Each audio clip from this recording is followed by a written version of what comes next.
mwenga abantu ababadde okumpi naye mwali muwuliddeko ng'agamba oba alina enfaanana n'omuntu oba alina omuntu yenna amutambulirako oba kyekuusa ku bino ebintu byabadde akola. Njagala okumanya ekigenda mu maaso awo waggulu. Isma eva abadde nga happening ebintu ebimu bitanyumya ku bintu otyasa ki ffe tubadde nga tuseka tubadde nga tuba happy nze naye kuba mutuseka buli kaseera nze sibangawo naye Isma nga tetuseka tubeera mu kuseka so kitushokinze nnyo naddala ffe bakwano be kitukubye wala naye nkugambye ffe twava mu level y'okuba bakwano be tuli baganda ate nze mbadde muyitanga jjajja wange era nayamulaba so kitukoze bubi nnyo era batugyeko omuntu omuntu mu famire yaffe gwe tubadde twagala ennyo Isma abadde nga tubeera wano kumpi ng'oyambuka n'ojja n'omubuuzaako nemunyumyamu.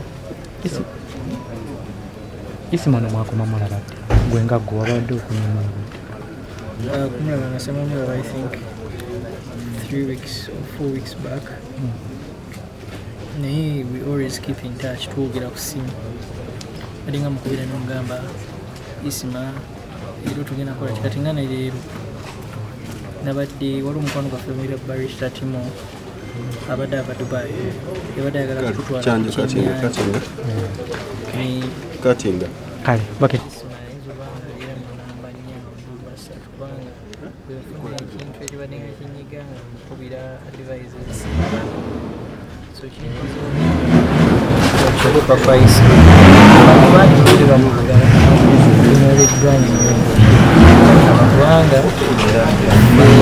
ffe bakuloga